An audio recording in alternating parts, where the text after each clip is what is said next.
At tiwala ang mga kandidato mula sa ilang barangay sa Quezon City na nakasunod sila sa mga panuntunan na inilabas ng Commission on Election kaugnay sa pangangampanya. Pero ayon din sa COMELEC, sa unang araw pa lamang ng kampanya, may mga nakita ng paglabag ang komisyon katulad ng pagsasabit ng campaign material sa kawad ng kuryente. Ang detalye ng balita sa aking report.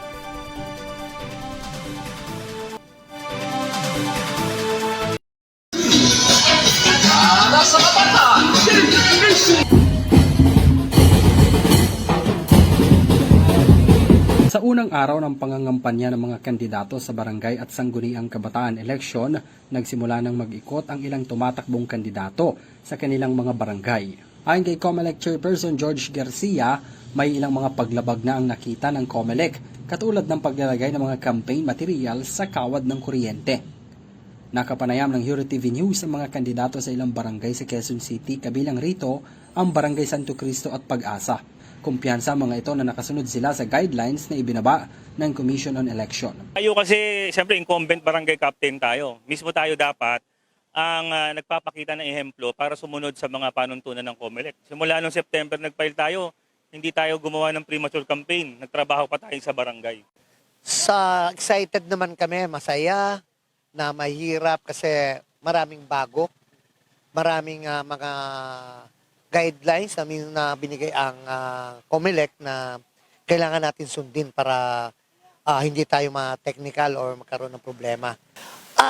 Talaga nang sinusunod namin dahil kaya sinusunod namin lahat naman ng guidelines. So far, sa tingin ko naman, nakasunod naman kami sa number ng tao na kasama namin, sa number ng tao naka-uniform lang dapat, at saka pati sa yung gamit naming mga sasakyan or mga tarpaulins, lahat naman I think nakasunod naman din kami. Kanya-kanyang latag rin ng mga kandidato ng kanilang mga advokasya at plataporma para makuha ang matamis na oo ng kanilang mga nililigawang botante. Anila, kahit maulan, tuloy ang kanilang panunuyo sa mga kabarangay. Ang re-electionist na kapitan ng Barangay Santo Cristo hiling sa mga katunggali na ilatag ang malinaw at maayos na programa para sa ikabubuti ng kanilang mga kabarangay. Sa mga katunggali natin, no, siyempre, mas ilatag natin sa tao kung ano po yung programa na alam natin na medyo tawag dito, medyo mararamdaman ng tao. No? Kailangan i-plot natin kung ano yung programa natin sa mga kabarangay na marinig nila kung ano ba talaga yung tunay na layunin natin sa pagtakbo bilang barangay captain o kagawa dito sa barangay natin.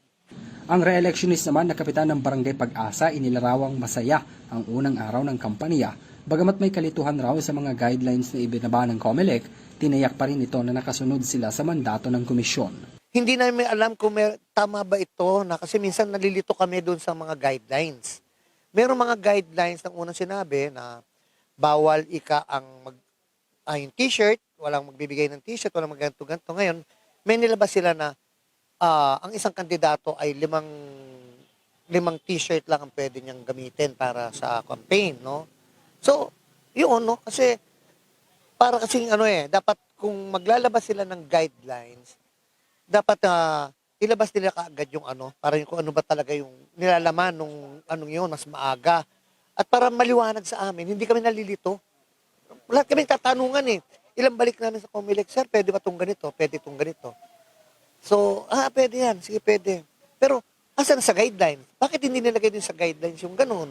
Ang kasalukuyang kagawad naman ng Barangay Pag-asa na ngayon tumatakbong punong barangay, isa sa mga nakalatag na advokasya at programa ay palakasin ang laban kontra depresyon. Gusto ko at baby project ko is yung focus ko is on mental health. Alam naman po natin that nitong mga nagkaroon tayo ng pandemic, maraming kabataan or hindi lang naman kabataan ang nagkaroon ng anxiety and depression.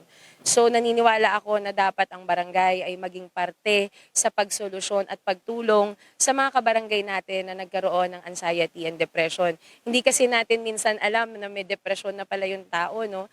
Sa bilang ko, sa 5 taon ko sa pagiging kagawad, 3 na ang nagsisuicide. Maybe because of course, siguro yon depression yon. So, isa yon sa mga gusto kong solusyonan. Kaya gusto ko sana magpatayo ng mental health facility center dito sa Bagong Pag-asa.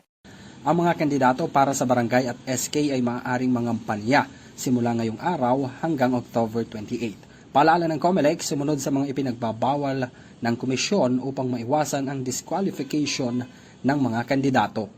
Para sa EuroTV News, ako si Henry V. Nicolas, sumasaludo sa bawat Pilipino.